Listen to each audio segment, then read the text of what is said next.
Hey everyone, welcome to the very first episode of Kalen's Lens, Unscripted and Unfiltered. I want to thank you all for joining me on this next chapter of my life, this next story, I can't even put into words about just like how excited I am to be creating a podcast.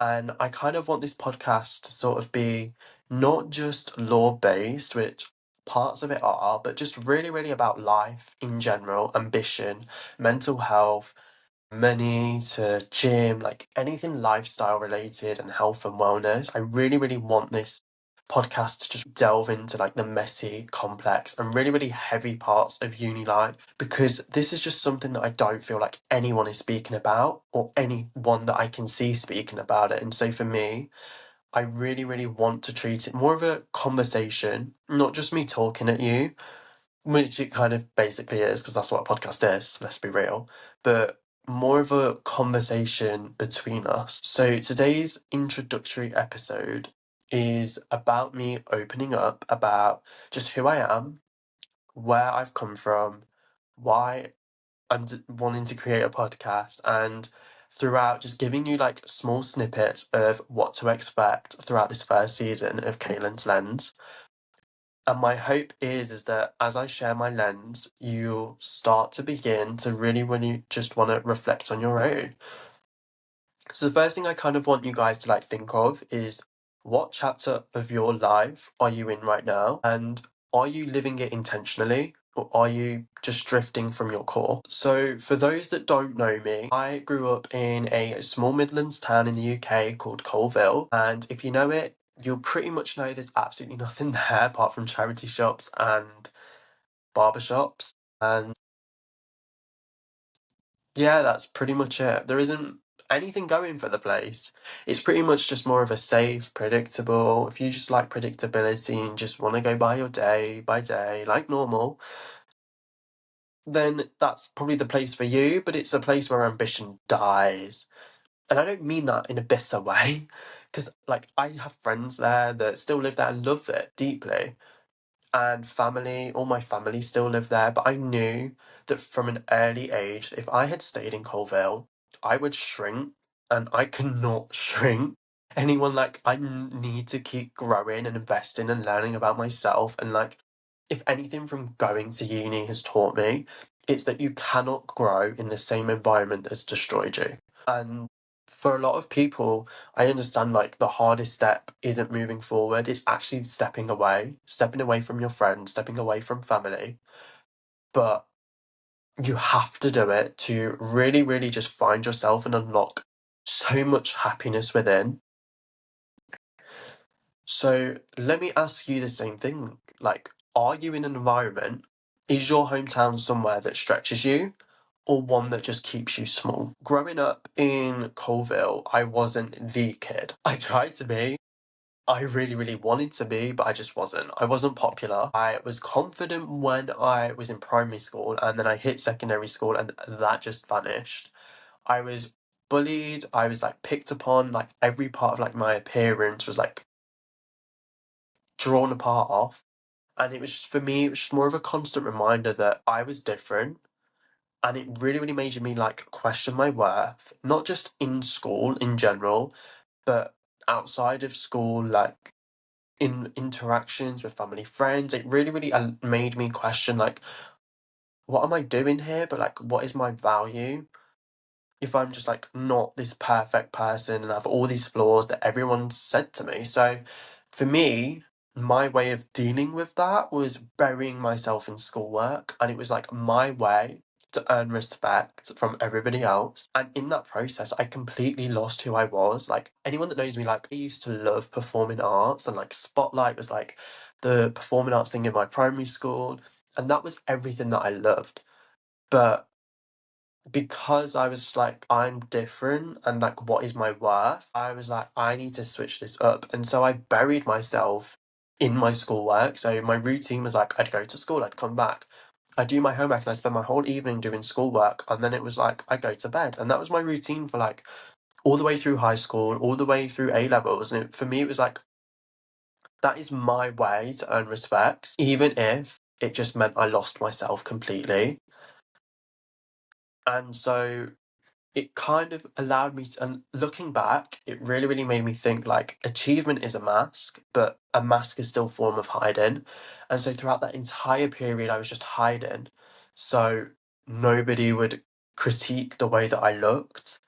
And so I kind of want you all to think like, is there a point or is there something in your life that you are hiding behind, whether that be your grades, whether that be your work, whether that be your achievements, that is stopping you from being the best version of yourself? And because of the sort of, I wouldn't want to class it as traumas, but the events that happened, the ambition in Coalville, I was like, I have to leave and I have to go to uni. And I was really, really meticulous with what I wanted to do. I knew since like year nine that I wanted to study law. Like, law is where it's at for me, and law is where I wanted to be and study and learn so much about. So I picked it as an A level, as like more of an introduction, and then I was like, yes, this is what I want. I want more as well, but this is what I want. Learning about the law, learning about how our legal system interacts with different elements of society, how the tax system works, human rights law, just like any sort of law, like even contracts and the Consumer Rights Act, how that is a predominant part of our life. But I didn't know that unless I had like studied law. And so I was like, right, I have to leave this place because, to be honest, there's no uni in Coalville. The nearest uni doesn't do law. And so I was like, right, where am I going to go? And I always knew that I wanted to go to a good uni because like my achievements allowed me to do that. So then I went to Queen Mary's to study global law, which is basically just a fancier way of saying law with a year abroad. But and like even having that, like law with a year abroad is like, it's been my dream to live abroad. So I was like, let's just combine it and like being able next year, if I keep my head on a swivel, going abroad and really just enjoying the year abroad in a different country, studying a different country's ways. And so for me, it was like when I first got to uni, I thought, you know what, because of all of that, it's going to be like a fresh start, a new city, new people, new me. But the truth is that quickly dissipated because I just didn't take care of myself. And it was like late nights, saying yes to everything, which is neglecting any part of my routine, which is so like off from me. Is like, I love an early night's sleep because I'm such more of a morning person in terms of productivity. And so I quickly slid into a dark place, and this dark place really, really lasted like a good 6 months of my life. And it was one where I was just constantly exhausted. I was disconnected, disengaged in lectures, disengaged in seminars and tutorials. And I really, really just began to question what was like my point in living.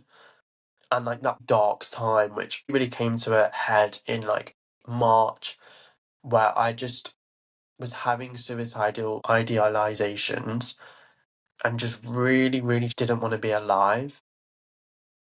And it wasn't until going to therapy, and it wasn't until changing my life for the way that I want to live it that I began to build a foundation that I am so proud of, and a foundation that I feel more at peace within. Because if I hadn't built that foundation, my life would have just broken down. And it was, for me, going to that dark place was the most painful, but it was the most powerful because it allowed me to dig inwards, find myself, find my passions, and find who I really, really wanted to be. And so, since that experience, around 6 to 7 months now, I've been on like the most transformative journey of my life. I am completely stone cold sober, which I always used to be sober and I always wanted to be. And then there was a few times where I just wanted to drink, and it was like, no, that's not how I wanted to be living my life. I really, really want to live my life meticulously and authentically. And so I made the decision to just quit drinking, building new routines, such as like going to the gym, if little me could be like, I was always last to be picked in PE and I hated physical exercise. So for me, it was like, no way. I look at the gym and I'm like, what are you doing in a gym? Now I'm like, going to the gym is like literally my favorite thing to do. I wake up and it's like the first thing I really want to do. So I go in the morning to just really give me that boost of energy and exercise, and just like it's good for the body and the cardiovascular health. And so I started treating this fuel and this ambition not pressure, but as happiness. And it made me really realize like most people at uni are kind of just waiting for after uni, and like they're just treating uni as like a way to get by, a way to get their degree. And it made me really realize like most people my age are just waiting for life to start after uni. But I'm like, why? Because life is happening right now. And for me, the realization I've had is like, if you incorporate the routines that you want to incorporate into your life now, you're going to have such a better life later on. You're going to have such a better life now. But it's like transformation just doesn't happen later. It happens the moment that you decide that you want to stop waiting and that you just want to live your life the way that you want to live it. And I'm not saying like clubbing and drinking and all that is bad, because it's like I did it for a couple of times and it was like I just knew very instantly that that's not how I want to live my life. And I really want to live my life authentically because I just wasn't.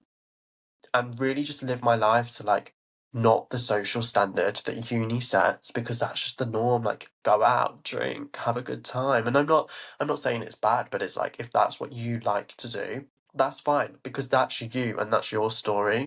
But for me, it's like that's just not what I want, and that's why I feel like I have such high standards in life, in friendships, in relationships, because it's like I've created this sanctuary within me that I don't want to be with someone that entertains that sort of lifestyle, because I have the happiness within me. And so for me, it's like if you have all this knowledge and this realization of the way that you're living your life isn't the way that you want to live it, that's fine. You just have to make that decision to stop waiting and change. And so I really want to ask you, like, are there any decisions that you're postponing that, you know what, could actually make you happier today? And so going on this journey, I really, really started to see uni not just as lectures and assignments, but really as an investment within my sanctuary. And it allowed me to plant seeds in the life that I want to live, and created me such a place to rediscover my passions for cooking, my passions for reading. Every part of me like was rediscovered. And so me allowing myself to just heal, pay attention to my voice really, really allowed me to plant the seeds in the direction that I wanted to grow. You know, it was like I have the ability now where I just say no to things that just don't align with me. So I will say no to plans that just wreck my sleep schedule, or if I just simply don't want to do it, or to nights out that are going to pull me away from the gym because I hate being hungover. I hate waking up and not going to the gym, because I really, really see the days where if I don't go to the gym, my mood is so bad, or if I don't go to the gym, I have less energy to do things, which then affects my mood because I'm like, I've not been very productive. But then I love calm days as well. But it's like protecting my routines is fundamentally changed my life. And so I'm saying this to you, like creating routines that you love, like going to the gym or going swimming or playing sports or watching football or just anything that you find happiness within, you have to protect. And it doesn't sound like much, but reading 10 pages a day, like that was my initial goal. And now I'm like, I love to read a chapter a night. Like the last 30 minutes before I go to bed, I turn my phone off and I'm like, I'm going to read a book and I'm just going to read a chapter each night. And whether that be a bit on business or psychology, it's like, it doesn't sound like a lot, but it's like it's literally changing the biology of my mind. And so for me, it was like doing all these steps and going on this journey. I really, really realized like happiness isn't about chasing the highs, it's really about building a lifestyle where you don't need to escape. And passion is just literally like grown through the habits that you choose every day, which is why like Kalen's lens came to life, because it was like all these habits that have formed are literally like my passions. And it's like I really, really want you to think like, is there anywhere in your life that like you could create a sanctuary for growth? And like what habit can you implement into your life that is literally going to allow your future person to just thank you and to be thankful that you made that decision? And another part that this podcast is kind of going to cover is like everyone that knows me knows I kind of am obsessed with it, is money. But nobody speaks about the reality. It's like when I moved to London, reality was my maintenance loan didn't cover my rent, didn't cover any living costs, whether that to be circuit laundry, whether that be food, whether that be to like actually do things that I enjoy. And so it was like, right, I quickly realized I can't have a lifestyle that I want unless I work hard for it. And so like this summer included, I just worked full time, was picking up part-time job, transferred and worked through the terms.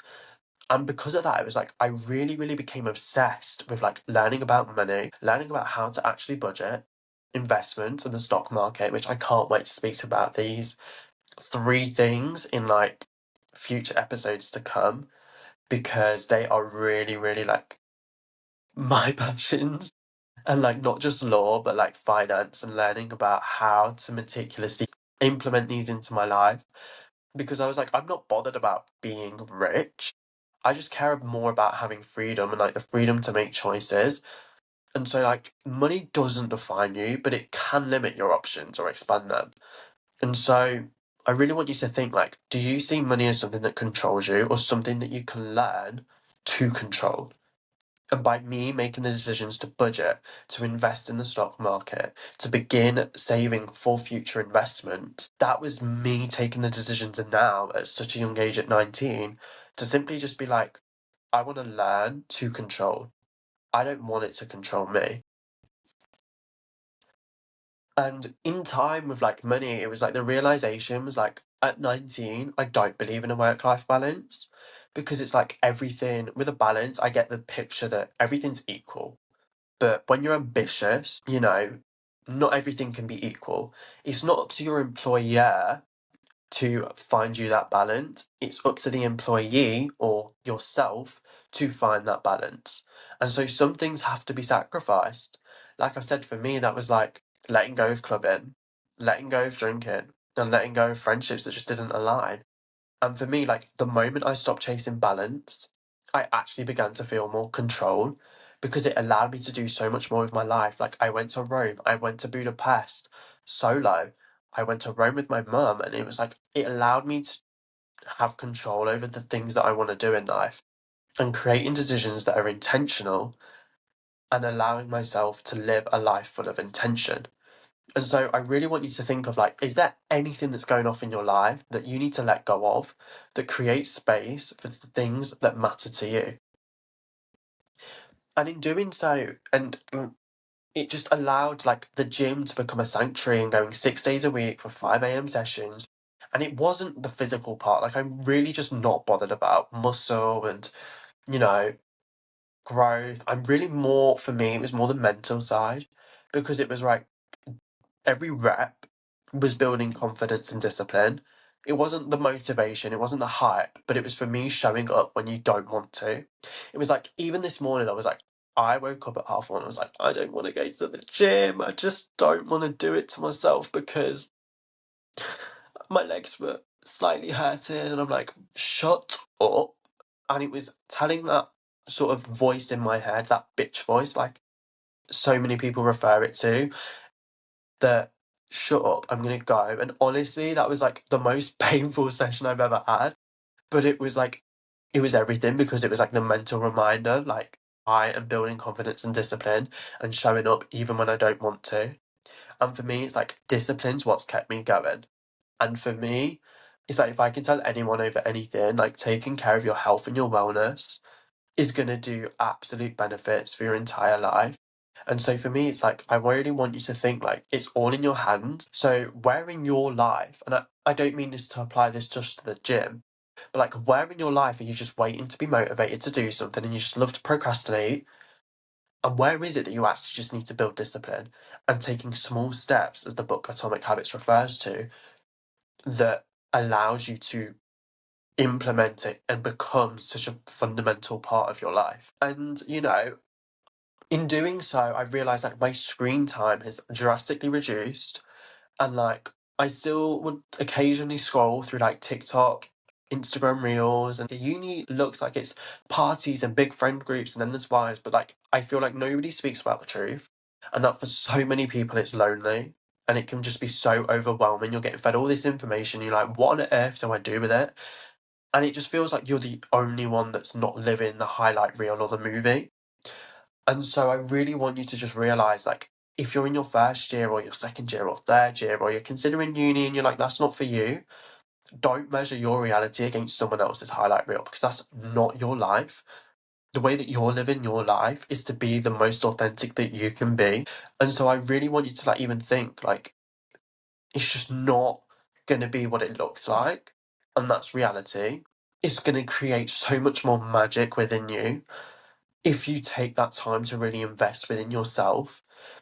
And by doing so, I really want you to think like, what part are you comparing to someone else's edited version? And I kind of just like want to end this part or this 10th sort of takeaway with a touching message about September being Suicide Prevention Month. And like I've said, I need to be honest, there was a moment where I did almost give up, but I didn't. I went to therapy, and if I could tell anybody at any point, you have to go to therapy because it's gonna unpick and unlock so many things. It gives you so many tools through CBT to like handle social anxiety for me, to face old wounds, and to see just like my lens differently. And because of taking those steps to really just invest within myself, go to therapy, stop living my life for everybody else and just living my life for me, I can tell you that I just feel like the happiest I've ever been. Not because life is perfect, but because I finally feel aligned. And so asking for help is just not a weakness, it's courage. So if you ever need to reach out to someone, there's professionals through Samaritans, Young Minds, Mind. If you ever need anyone to talk to, my DMs are always open. Reach out if you need to before the weight just gets heavier. So that's me, that's Kalen's lens. The story of leaving, of rebuilding, of learning how to live. And if there's one thing I want you to take away, it's that your sanctuary, the space where you discover who you are, your habits, and choose who you are becoming, is the best investment that you can ever make. Because uni isn't just about the degree. Life isn't just about achievements. It's about building a lifestyle where you don't need to run away from yourself. So I really want you to think like, what is one small seed that you can plant today that your future self will thank you for? And on the back of that, next week's episode, we are going to be diving into Freshers Week, the pressure to drink, the FOMO, and what it kind of like is opting out of that party culture without feeling like you're missing out. So until then, remember that the best investment you could ever make is in yourself.